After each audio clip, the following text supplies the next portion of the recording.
si kitu rahisi kwa wale wameshaipata mimba. Kubeba mimba mwenyewe si kitu rahisi. Pia kujifungua bado mama atapoteza ile damu.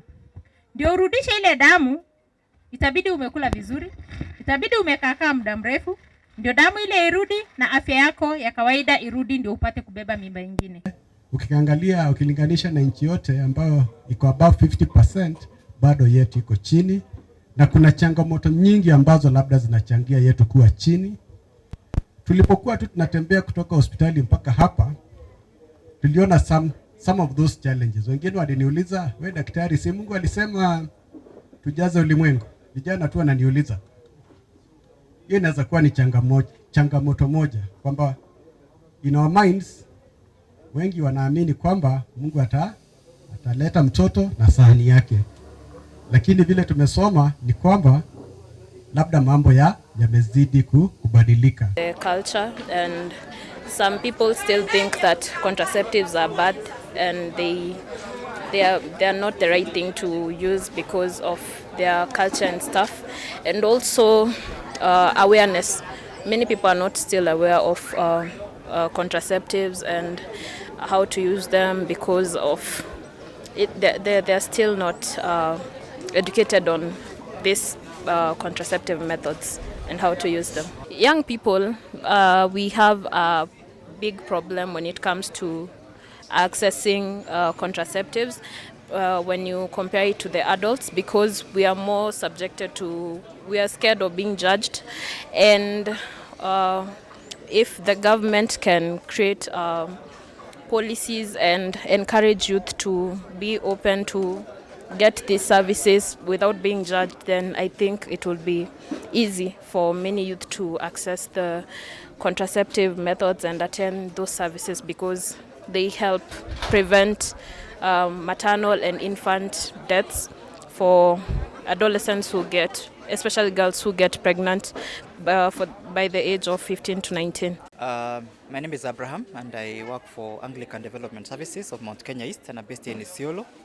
And we are working together with the County Department of Health in advocating for quality maternal and child health services, including access to quality reproductive health services, that is promotion of post-pregnancy family planning for mothers who have just delivered, to ensure that they're able to space their birth and be able to get good health for the mothers and for the newborn babies.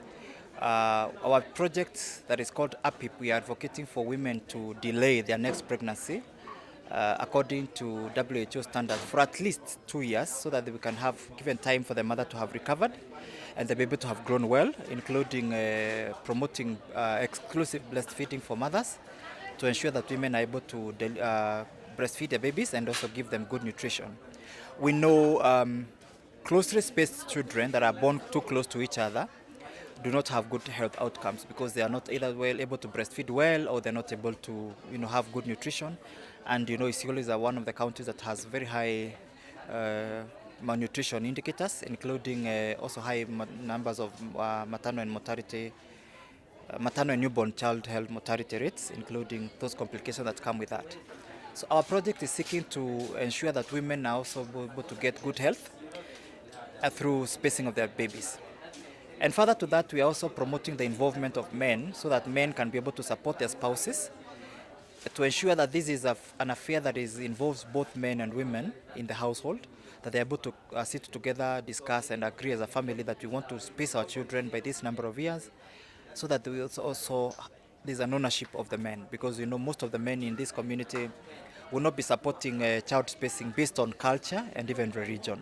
So as a project, we've been able to train men, whom we are calling male champions, to be able to advocate in the community within their own small circles, in their own networks, in their own villages. We have also been able to build the capacity of community health volunteers, who are now community health promoters, to be able to reach out to the households and map pregnant mothers and lactating mothers and refer them to the link facilities. We're also working with traditional birth companions to ensure that as they reach out to their pregnant women in their villages, that they advocate for mothers to deliver in the nearby health facilities, number one.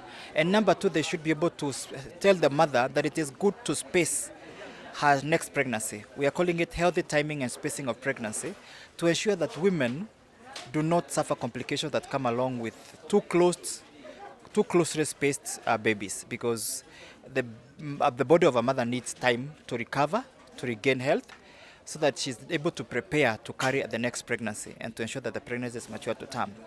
And in the event, by any bad luck or by chance, that the pregnancy is not able to mature to term, and so the woman suffers abortion, whether it is spontaneous or induced, we are also advocating, according to WHO standards, that women should be able to delay their next pregnancy by at least 6 months, so that also gives the mother time to recover, to heal even psychologically, and to be able to ensure that they have good outcomes for the pregnancy and for the baby. Where we have most of the households having an average of like 6 to 7 children that probably have a difference of like 1 or 2 years apart. So as a project, we are going to work together closely with the government, with the other partners, the other stakeholders that are in the RH space, so that we're able to ensure that women and men have options to make from, so that every baby that they carry is a baby that they wanted and they